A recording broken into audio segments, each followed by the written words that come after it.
Saudara terkasihan Tuhan, kita akan bersama-sama menelusuri firman Tuhan ya, hari ini dengan tema sungguh hari Tuhan sudah dekat. Yoel pasal 1. Saya bacakan untuk kita bersama-sama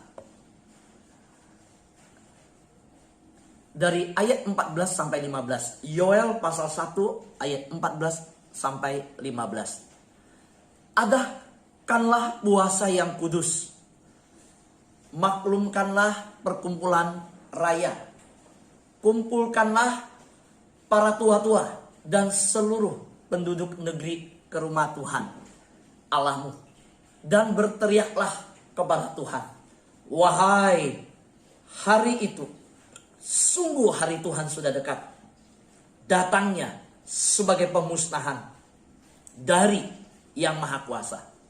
Saya ulangi, berteriaklah kepada Tuhan, sungguh hari Tuhan sudah dekat. Saudara yang terkasih dalam Tuhan, seruan Yoel ini menampilkan sebuah kehidupan kerohanian yang harus dijalani oleh anak-anak Tuhan. Apa yang menjadi latar belakang dari kitab Yoel? Bahwa ada malapetaka yang terus-menerus terjadi, yang menimpa baik bangsa Israel yang saat itu Yoel bernubuat untuk mereka, juga yang terjadi di dunia, tapi khususnya di tempat di mana Yoel berseru. Ada malapetaka, belalang, kekeringan, dan kebakaran yang terjadi. Saudara, dampak daripada malapetaka 3 rangkap tersebut itu begitu luar biasa, bencana berantai yang terjadi. Dari baik belalang maupun wabah belalang maupun kekeringan, kebakaran, itu terjadi dampak berantai. Kita tahu bahwa seluruh tanaman habis lenyap, lumbung tempat menimbun hasil panen tidak tersisa lagi. Itu dicatat di ayat 10-12 ayat 17. Kurban sajian berupa roti dan kurban curahan berupa air anggur tidak dapat disajikan lagi di rumah Tuhan, karena dampak daripada itu semua. Ternak dan binatang liar juga menjadi korbannya, karena mereka tidak punya bahan makanan. Bahkan keadaan diperparah oleh musim kering, yaitu kekeringan, yang menghanguskan tanah gembalaan, sehingga ternak-ternak tidak bisa makan. Saudara, dampak berantai ini seperti kita juga alami. Kalau kita pelajari masa sekarang kita pandemi ini, bukan hanya ekonomi ya yang terdampak pada masa Covid seperti ini. Kita bisa mengerti apa yang terjadi di Yoel ini dengan keadaan kita bisa paham bahwa yang namanya dampak berantai itu. Kita sekarang mengalami dampak ekonomi. Kalau ekonomi terjadi, dampak kriminalitas. Bukan itu, PHK terjadi. Kita juga melihat apa yang terjadi, dampak kesehatan. Apalagi dampaknya banyak, seluruh aspek, saudara. Nah, kalau kita melihat kehidupan yang ditampilkan oleh Yoel, saudara, di masa itu bagaimana keadaan yang terjadi. Bencana dan penderitaan dialami semua makhluk, saudara. Alam, pohon, binatang, manusia. Manusia baik yang bekerja sebagai petani, bahkan di kerohanian imam, semua penduduk mengalami. Nah, saya mulai merenungkan dan saya mengajak saudara melihat apa yang diserukan oleh Yoel, yaitu sungguh hari Tuhan sudah dekat. Di mana Yoel berkata, berserulah kepada Tuhan. Saya ingat Kejadian pasal 6 ayat 11 dan 12. Saudara, firman Tuhan berkata, adapun bumi itu telah rusak di hadapan Allah dan penuh dengan kekerasan. Allah menilik bumi itu dan sungguhlah rusak benar.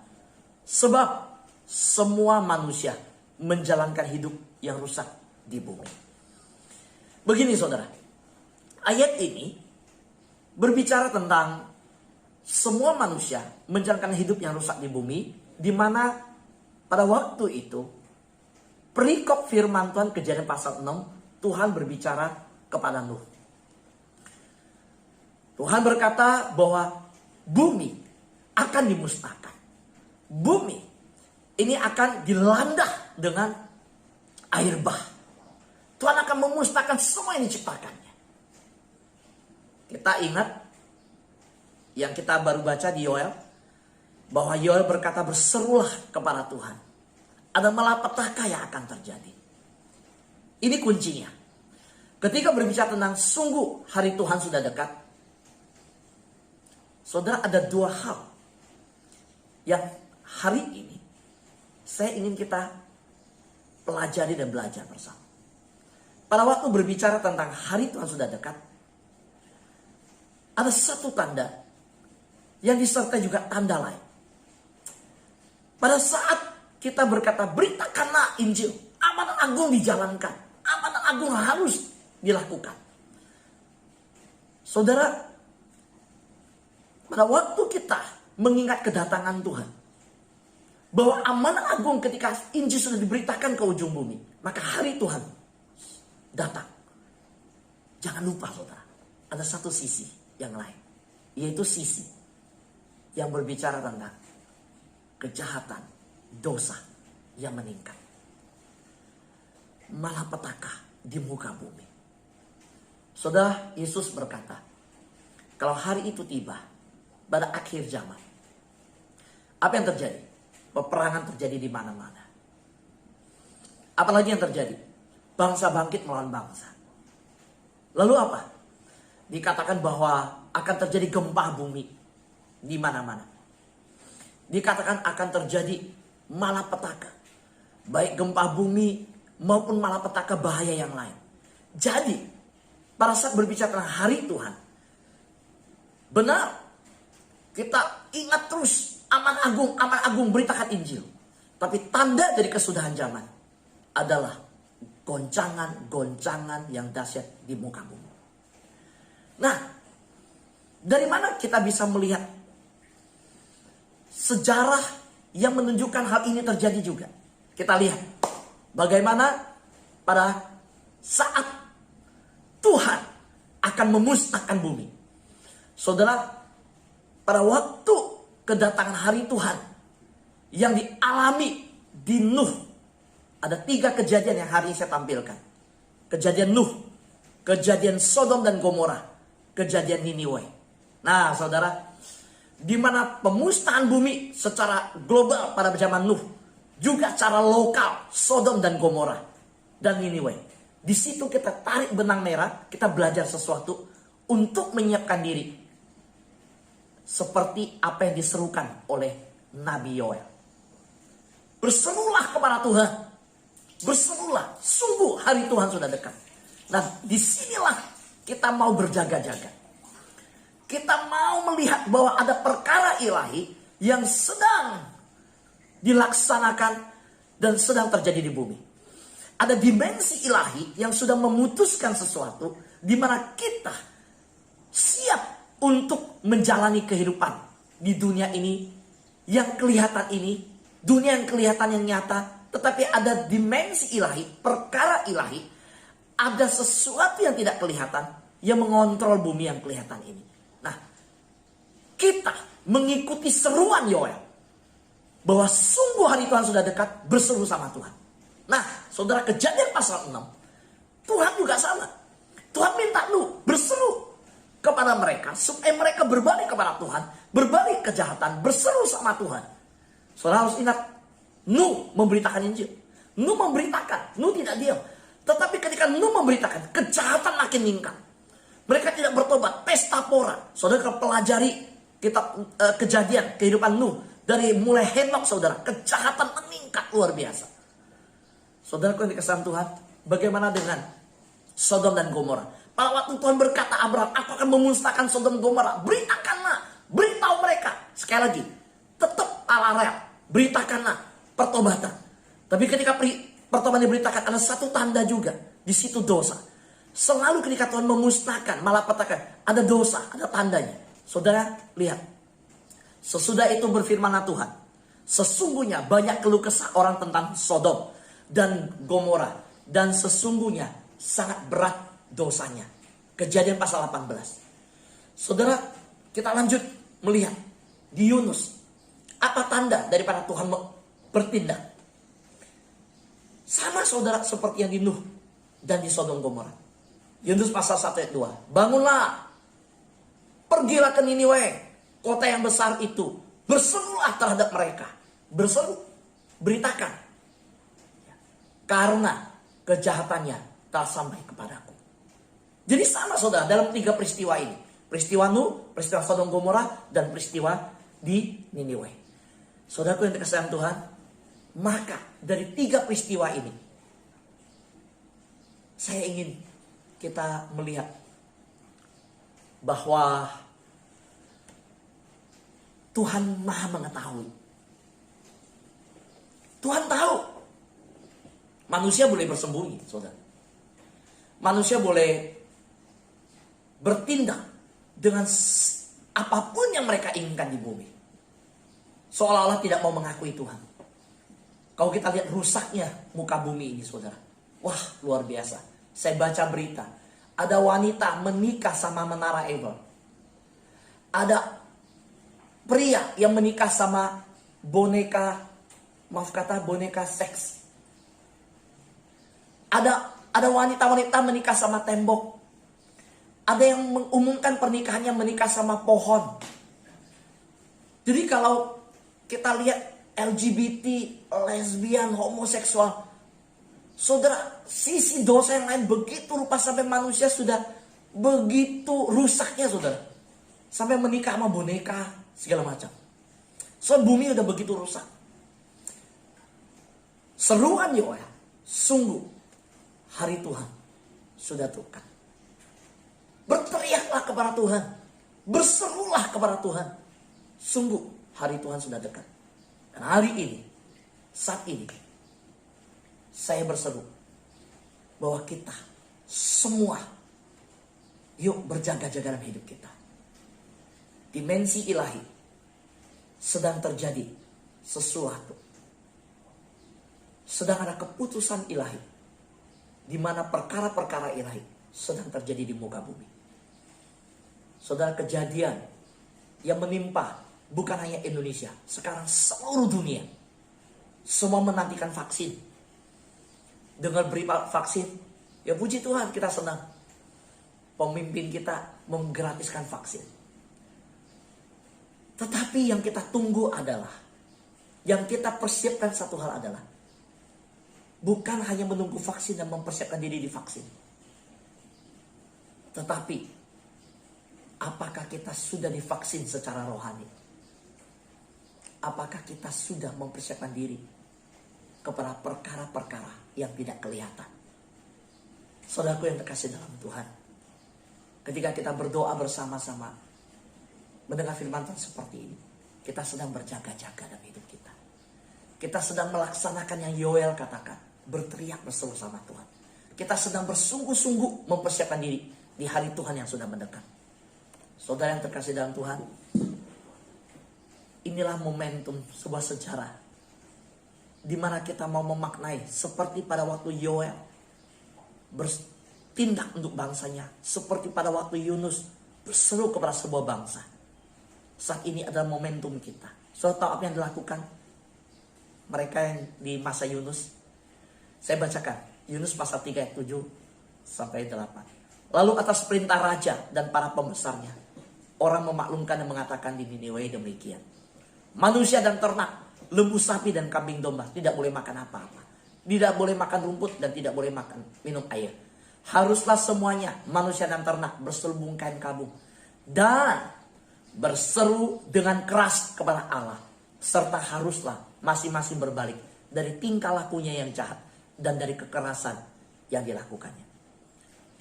Kenapa Niniwe tidak dihancurkan Tuhan? Niniwe mengambil sebuah tindakan pertobatan, sebuah momentum rohani mencari perkara ilahi. Sodom dan Gomora tidak berbalik. Manusia-manusia di zaman Nuh tidak berbalik. Tapi Niniwe, kita ingat mereka berbalik. Jadi ketika cerita tentang Yunus, kalau anak sekolah minggu cuma ingat ikannya yang besar, kita mau diingatkan Tuhan. Satu bangsa yang bahkan tidak mengenal Tuhan. Niniwe itu musuh Allah. Tidak mengenal Allahnya Yunus. Tapi ketika mereka mendengar Yunus berteriak, tentang penghukuman Tuhan. Yunus berseru menusuk hati mereka tentang kejahatan mereka. Mereka mengambil sikap. Mereka mau berseru kepada Allahnya. Yunus, mereka mau berbalik dari tingkah laku jahat dan dari kekerasan mereka. Ini yang kita perlu pelajari dari Niniwe. Saudara, ayat 9 dan 10 berkata, siapa tahu mungkin Allah akan berbalik dan menyesal setelah berpaling dari murkanya yang menyala-nyala itu, sehingga kita tidak binasa. Ketika Allah melihat perbuatan mereka itu, yakni bagaimana mereka berbalik dari tingkah lakunya yang jahat, maka menyesallah Allah karena malapetaka yang telah dirancangkannya terhadap mereka. Dan Allah pun tidak jadi melakukannya. Nah lihat, saya sering mengingatkan kita tentang dimensi ilahi, perkara ilahi. Saudara lihat di sini bahwa Allah menyesal dengan apa yang dirancangkannya. Ada sesuatu yang dirancangkan di dimensi ilahi dan tidak jadi dilaksanakan. Saudara, apa arti Allah menyesal? Kita mungkin bertanya-tanya, loh kok Allah bisa menyesal? Allah menyesal ini bukan berarti rancangan Allah tidak sempurna. Oh Allah berarti tidak mengetahui sesuatu terus bisa berubah. Enggak. Dulu, sekarang, selamanya tidak berubah. Tapi apa artinya menyesal? Nah, lihat baik-baik. Menyesal ini memiliki makna, yaitu Allah itu tidak menghendaki sesuatu. Saudara tahu bahwa Alkitab berkata Allah tidak menghendaki kematian orang fasik. Maunya Allah itu tidak seperti itu. Tapi keinginan Allah bahwa yang tidak seperti itu tidak terjadi. Yaitu apa? Tuhan merancangkan umat manusia itu untuk hidup dalam kebenaran, bukan dosa. Kesucian, bukan keberdosaan. Sama seperti penduduk Niniwe, Sodom Gomora. Tuhan mau itu mereka hidup dalam kehendak Tuhan. Sungguh-sungguh benar. Dan mereka tidak hidup seperti itu. Nah itu Allah menyesal. Itu maksudnya. Nah karena itu Allah menyesal. Mereka tidak hidup seperti rancangan Allah, kehendak Allah. Nah, maka Allah itu tidak mau mereka ditimpa malapetaka. Allah tidak menghendaki kematian orang fasik.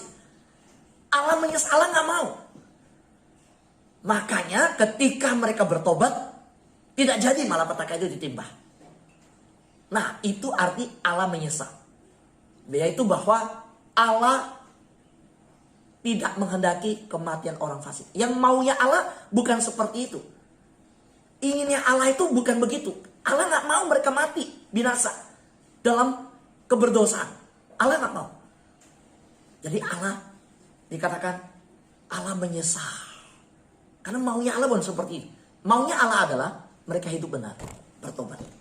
Nah makanya ketika bertobat nggak jadi ditimpakan. Saudaraku yang terkasih dalam Tuhan. Yuk kita tekun, kita bersehati berseru sama Tuhan setiap hari. Kita ingat mencari Tuhan. Saudara, saya bersyukur ketika saya dengar bahwa ada yang mempersiapkan diri sudah berjaga-jaga supaya tidak terlewatkan waktunya bersekutu sama Tuhan. Saya bersyukur dengan kesaksian demikian. Saudara, kejadian baik Sodom Gomora, Nuh dan Niniwe mengajarkan kita bahwa Allah Maha Kuasa. Ingat saudara, ketika di Yoel pasal 1 tadi, Yoel berkata, berserulah kepada Tuhan. Ditutup dengan kalimat terakhir, Allah Maha Kuasa. Saudara, kata Allah Maha Kuasa itu pertama kali muncul seluruh Alkitab itu di kitab Kejadian.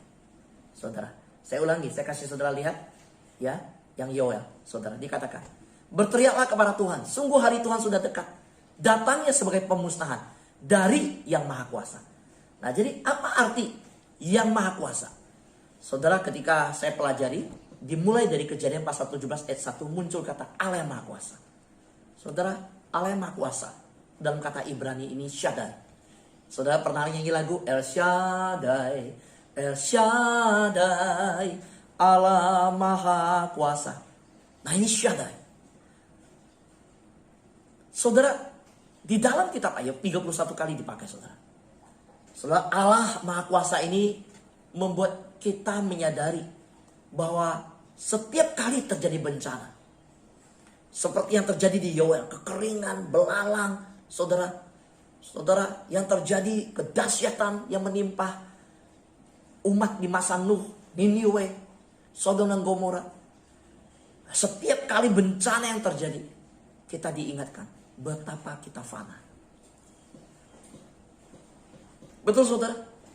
Uang kita nggak bisa nolong nih di masa COVID ketika tertimpa. So ketika bicara tentang bencana terjadi, so kita itu kecil saudara, debu saudara. Nggak ada artinya. Jadi kalau kita bisa bersekutu begini, mendengar firman Tuhan, hari ini kita bisa ada. Kita nggak bisa sombong saudara, kita nggak ada apa-apanya. Siapa kita? Kita fana saudara, kecil. So kita nggak tahu apa akan terjadi hari-hari esok. Tapi kalau hari-hari esok terjadi bencana, yuk kita ingat, iya ya, manusia itu fana. Tuhan begitu maha kuasa. Setiap kali terjadi bencana, biar kita ingat bahwa betapa berkuasanya Tuhan. Kita ingat betapa kita fana, betapa kita tidak berkuasa. Tetapi sebaliknya kita ingat betapa Tuhan berkuasa. Dan jangan lupa betapa bergantungnya segenap alam semesta kepada Tuhan yang maha kuasa itu. Hidup dan saudara saya, kita bergantung pada Tuhan. Setiap kali terjadi itu, saudara saya mau mengingatkan, meski tidak semua bencana adalah hukuman Tuhan. Saudara harus tahu ya, jangan menilai semua juga, wah ini hukuman Tuhan. Tapi ada juga yang menjadi hukuman Tuhan. Nah saudara, saya mau tutup dengan kalimat ini. Meski tidak semua bencana adalah hukuman Tuhan, orang percaya, orang Kristen patut bertanya, apa pesan Tuhan lewat bencana tersebut, lewat setiap persoalan. Saudara yang terkasih dalam Tuhan, hari ini apa yang kita sudah dapat dari pandemi ini selama bulan Maret waktu masuk ke Indonesia sampai hari ini? Saudara, apa yang saudara dapat bagi keluarga saudara, bagi diri kita pribadi semasa dari Maret sampai hari ini? Apa yang kita dapat? Saudara, mari kita refleksikan seruan Yoel yang berkata, yuk berseru sama Tuhan. Peka sama Tuhan. Yoel mengajak mereka untuk menyadari bahwa apa yang terjadi dengan wabah belalang, bencana kelaparan, bencana kekeringan, bencana kebakaran, bencana turut, sampai rumah Allah nggak ada anggur, nggak ada roti, sampai rumah Allah sepi, nggak ada ibadah. Apa sih yang saudara pelajari? Saudara, pada masa Yoel rumah Allah sampai tidak bisa dijalankan ibadah. Imam-imam nggak, rumah Tuhan tutup saudara. Bukankah hari ini rumah Tuhan ibadahnya online saudara? Apa yang kita maknai dari kejadian ini? Saudara, Yoel mengajak kita kembali kepada Tuhan. Melihat yang maha kuasa, mengendalikan semuanya. Mengajak kita melihat betapa fananya kita, betapa kecilnya kita. Dan seluruh alam semesta, semua kita bergantung kepada Tuhan. Apa yang hari ini kita lakukan dengan bersekutu bersama-sama, mendengar firman Tuhan, melakukannya setiap hari. Ini ungkapan kepada Tuhan. Tuhan, kami bergantung pada firman-Mu setiap hari. Kami berdoa setiap hari kepada Tuhan. Kami bersekutu setiap hari kepada Tuhan. Karena kami mau nunjukin bahwa kami ini butuh Tuhan. Amin saudara. Bahwa kita butuh Tuhan untuk menyertai kita. Kita gak berdaya. Kita gak bisa lihat COVID. Rasa kayaknya dia punya mata lihat kita saudara. Kita gak bisa lihat dia. Saudara, kita berlindung sama Tuhan. Kita bilang, Tuhan, kami butuh Tuhan. Saudaraku yang terkasih dalam Tuhan, tidak setiap bencana adalah hukuman. Tapi hari ini saya mengajak kita, ketika di masa bencana seperti ini, paling tidak kita belajar bahwa kita mau cari maksud Tuhan, mau mencari kehendak Tuhan. Apa yang Tuhan mau saya lakukan ketika di rumah work from home? Apa yang Tuhan mau lakukan ketika di rumah saya tersedia internet? Apa yang Tuhan mau lakukan ketika di rumah Saya nggak bisa keluar kerja. Sekarang PSBB lebih ketat lagi. 70% kerja di rumah. Apa yang Tuhan kehendaki? Ketika saya di rumah seharian, saya bisa lebih bangun awal nggak cari Tuhan? Apa yang Tuhan ajarkan? Yuk, kita minta Tuhan terus menolong kita untuk berseru sama Tuhan, untuk mencari yang Maha Kuasa. Karena yang mengendalikan semua adalah yang Maha Kuasa, Tuhan Yesus Kristus. Hanya dengan kembali kepada Tuhan, kita punya sebuah makna mengapa kita ada di rumah. Sehingga kita tidak bosan, kita tidak mengeluh, kita tidak berantem di rumah, kita tidak merasa stres, kita tidak depresi, kita tidak ketakutan menghadapi berita demi berita Jakarta yang semakin merah, Jawa Timur yang semakin merah, Jawa Tengah semakin merah, butuh surat rapid antigen. Kita tidak semakin tegang dengan berita-berita yang ada. Kita berkata mencari maksud Tuhan. Tuhan, apa maksudmu Tuhan dalam ini semua? Kita semakin mendekat kepada Tuhan. Amin, saudara. Amin.